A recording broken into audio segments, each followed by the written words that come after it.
Hi, my name is Wilman Ziada, New York City-based director and creator of theater, television, and film, and a proud FENIX Global Artist Ambassador. Today, I am thrilled to be speaking with an acclaimed singer-songwriter. Her name, Hurricane Holly. For more on Hurricane Holly, you can read more about her right below this video. But in the meantime, here's a sneak peek at the amazing talent of Hurricane Holly.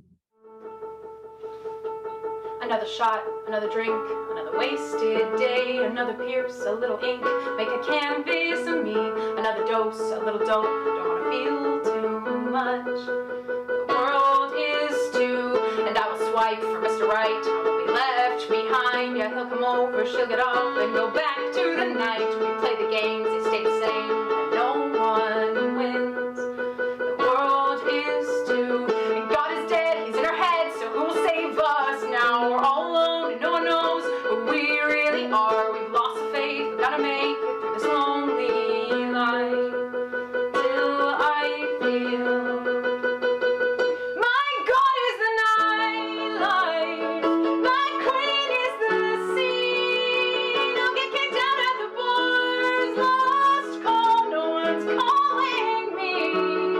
I've been saved by a street lamp as I was walking alone. I fell asleep on this local train, don't know how I got home. Well, hello, Hurricane Holly. How are you? Doing great. How are you doing? Oh, I'm doing so much better now that I get to finally meet you. And I'm so excited that the audience just got a little sneak peek of your original tune, Millennial Complex. Are you speaking from experience? Is this something that you are just wanted to commentate on? Where did that idea come from? It's interesting. It's sort of been a journey. When I first wrote it, it was sort of like a reflection, not of other people, but sort of this frustration I had with this oncoming social media takeover of the world. Yeah. But as it's become one of my like most played songs, you know what I mean, the fan favorite or whatever, more and more appropriate to me. I think I've been taken over, as we all have, by the we're so desperate for the likes and the comments and the posts and figuring out how to be performers in this new world. So it's more and more applicable to me, even though I think I first wrote it sort of for this just like overall image of what's happening. And I will say millennial to me doesn't apply to an age range. It's everyone alive today that has any sort of smartphone. I agree 5,000% with you, but also I want to lean into how you came up with the idea of the way you shot the video. When I produced an acoustic album and put it on Spotify, I skipped the EP, which who knows if that was a good idea or not, but I made an album and I decided to just take myself on an open mic tour, and I went to Europe for 8 weeks and over the United States a little bit. And so I play this song usually as just my first opening song anywhere I play, because it's the one to get the attention. And so I had just all these little clips from a bunch of different places, and some people would just like send me that they took a little video of part of it, or my sister was with me, so she took a lot of the videos, or whatever friends I was visiting. So I put together this fun, like trying to cut it in at each part, the different vibes, the different energies, different locations, trying to support and promote wherever I was playing to.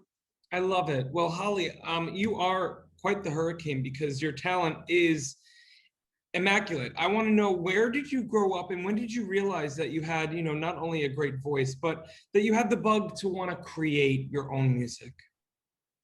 I grew up in Colorado, and I think like many of the performers who come to New York, my roots were in musical theater and choir and church also when I was younger, but that's far in the past.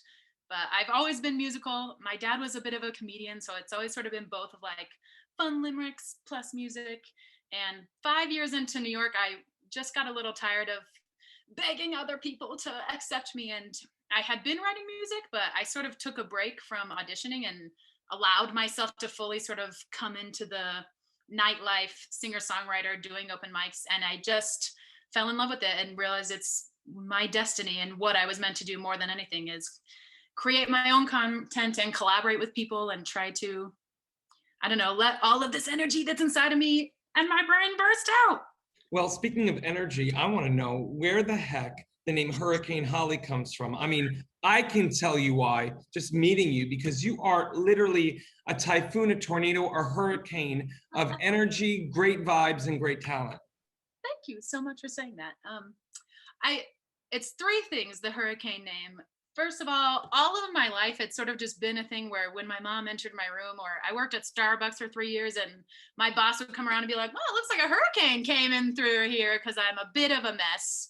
My room was always a disaster, and my space was always a disaster. So it's always been a little bit of a thing that's just sort of been a commentary of me, anyways. And then one of my first songs that I wrote when I was in New York was called Hurricane Sandy. I think a lot of people have some sort of Hurricane Sandy art they created when that happened, but I loved that song. And when I only had 3 songs that I had written, I was playing that a lot. And once I finally started doing full shows, I sort of realized, like, Holly Longmore, it's hard to say and weird, and nobody can ever understand my last name. So I wanted to find something, and that just sort of was running through my mind because of that song. And then now it has become, most of my songs, they're themed around, I don't know, I guess weather and like the storm of life shaking us up and waking you up, and Mother Nature Well, teaching us some lessons. well, absolutely, Holly. And look, at the best type of theater that I love to create as a director and a creator are when we are eavesdropping in on when the lead character is experiencing when shit has hit the fan for them. And for me, my favorite songs are when we're eavesdropping in on the hero or heroine's journey, and when they have to make either an epic decision or something epic is happening to them and they have to decide the path. So it makes sense that in a kind of digestible way, your North Star is who you were since you were a little girl, that you unapologetically, yeah, you know what? There might be chaos in a room when I walk into it, but it's organized, it's focused, and it has great meaning. Yeah. Controlled chaos. It's my favorite thing.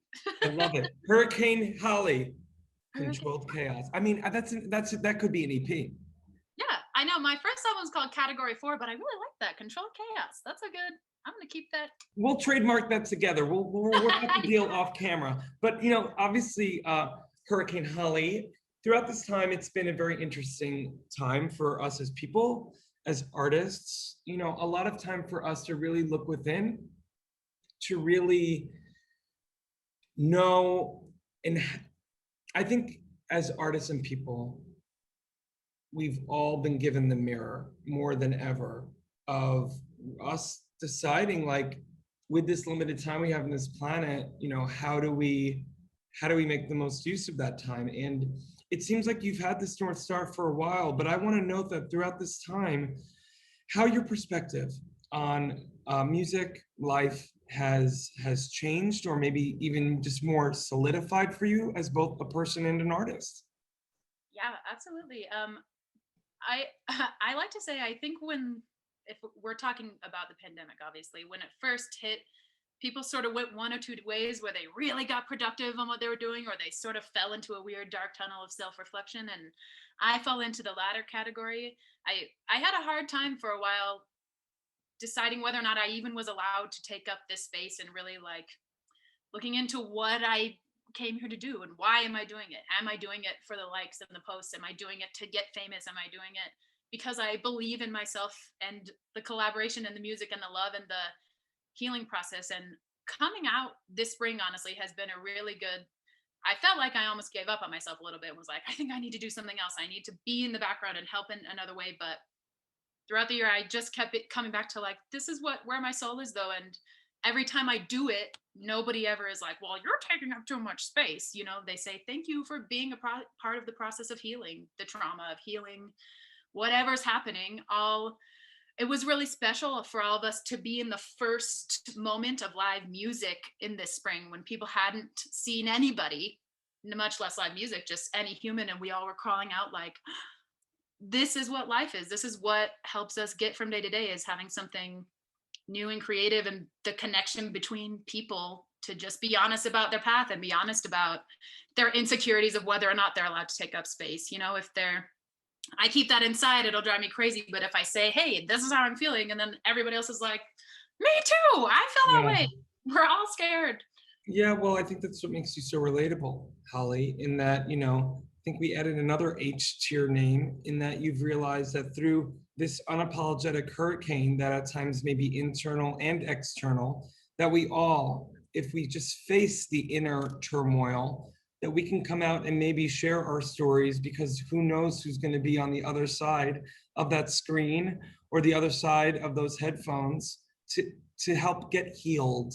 And so you're incredible. I wish I had more time with you, but I really want the audience to read more about you right below this video. And I cannot wait to see what you do next. You are so singular. You obviously have gone through a journey in exploration internally to realize your specific first-rate version of being you, instead of just some carbon copy of someone else. And thank goodness you have chosen that path less traveled, because you're an incredible artist and creator.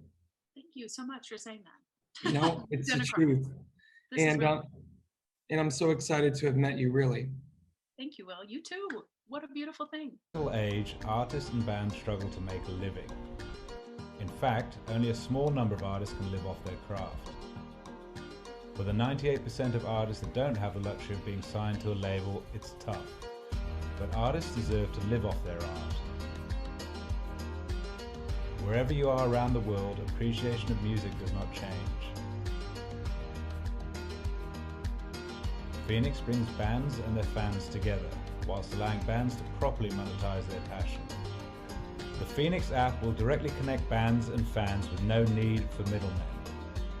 We're utilizing the blockchain to give the power back to the artist once and for all.